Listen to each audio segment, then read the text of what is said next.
Every 4 years, the world does something completely ridiculous. People wake up at 3 a.m. to watch 11 strangers kick a ball. Streets go silent. Offices pretend to work. Entire countries hold their breath because one shot might decide whether millions of people celebrate or suffer forever. And the weirdest part? This gigantic global event started as a tiny tournament with just 13 teams. So how did a small international football competition become the most watched sporting event on Earth? Before the World Cup existed, football was already spreading like a rumor nobody could stop. Sailors, students, workers, and clubs carried the game across borders. By the early 1900s, countries were already facing each other in Olympic football, and for a while, that was basically the closest thing to a world championship. But there was a problem. The Olympics were not fully controlled by football people. FIFA wanted something bigger, cleaner, and completely focused on one sport. So FIFA looked at Olympic football and basically said, "Nice tournament, but what if we made the main character football?" The idea was simple, but huge. Invite national teams, crown one world champion, and make the tournament belong to football itself. But simple ideas are not always easy to build. Countries had to travel across oceans. Money was tight. Some teams did not want to spend weeks on a ship just to maybe lose immediately. Imagine a team manager asking, "How long is the trip?" And the ship captain just says, "Long enough for your striker to grow a beard." Then came 1930. Uruguay hosted the first FIFA World Cup. Only 13 teams came, and every match was played in Montevideo. Compared to today, it sounds tiny. No billion-dollar broadcast machine, no endless social media arguments, no slow-motion edits of players walking off a bus, just national teams, packed stands, and the strange feeling that football had created something new. And at the end, Uruguay beat Argentina and became the first world champion. So the first World Cup was basically one city, 13 teams, and maximum drama. But the early World Cup was not instantly a perfect global machine. It was messy. Some countries skipped tournaments because travel was too expensive. Some teams arrived exhausted. Politics, money, and geography all got in the way. Imagine trying to build the biggest sporting event in history when half the world is saying, "Sounds cool, but can we afford the boat?" The World Cup was growing, but it was still fragile. Then Italy changed the temperature. In 1934 and 1938, Italy won back-to-back World Cups, becoming the first team to do it. Suddenly, this was not just a fun international event. It was prestige. It was power. It was national pride wearing football boots. Winning the World Cup meant your country could point at the rest of the planet and say, "For this moment, we are on top." And then, history slammed the brakes. World War II stopped the tournament. For years, there was no World Cup, no trophy, no global football festival. Just a world dealing with something much bigger than sport.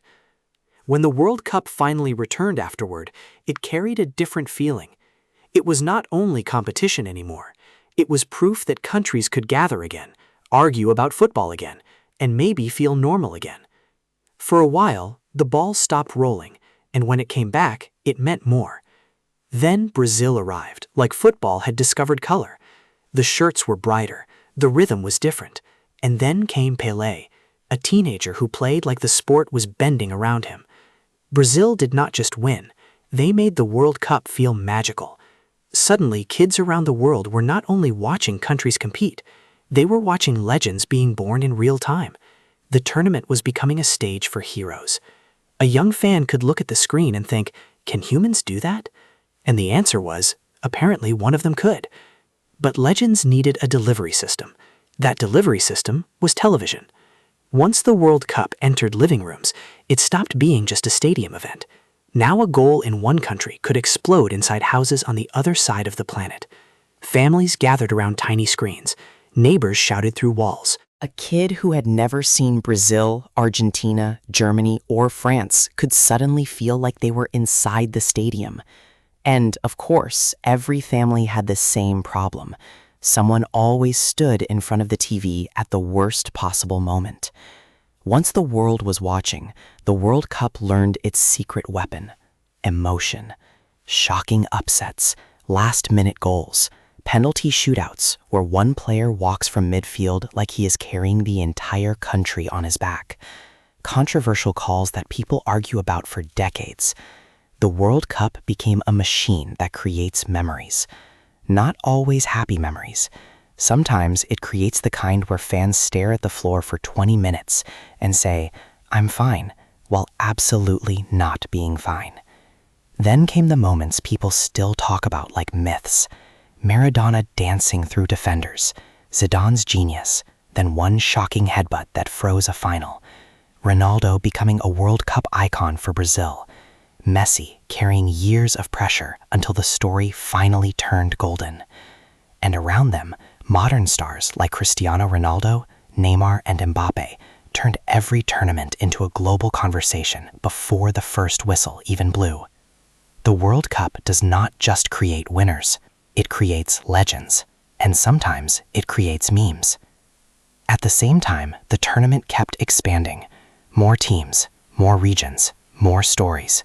The World Cup slowly became less like a private club and more like a global stage. Africa, Asia, North America, the Middle East, and smaller football nations all brought their own noise, colors, and impossible dreams. Sometimes, the most unforgettable moments came from teams nobody expected to scare the giants. Because when an underdog walks into a stadium and everyone thinks they are just happy to be there, that is usually when things get dangerous. Then, the World Cup became a media giant. Sponsors arrived. Broadcast rights exploded. Jerseys became fashion. Mascots became toys. Highlights became clips. Clips became debates. Debates became entire internet wars. What used to be a tournament you had to travel to see became something that followed you everywhere.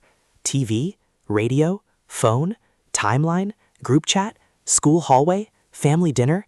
Your phone could literally tell you your team lost, like it was delivering emotional damage as a notification.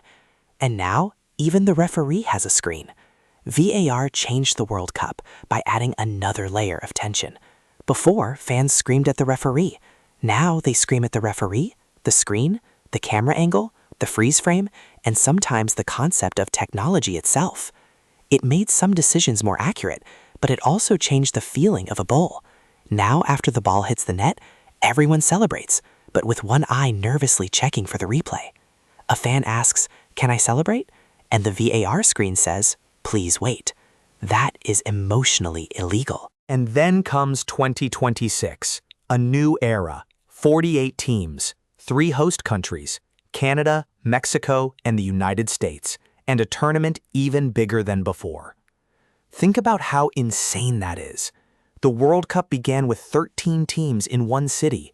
Now it stretches across a continent, with more nations, more matches, more cameras, more pressure, and more chances for a country to experience the best or worst day of its football life. From one city to 3 countries, from long boat trips to instant global reactions, from a small football experiment to one of humanity's biggest shared rituals. So maybe the World Cup did not become huge just because football is popular.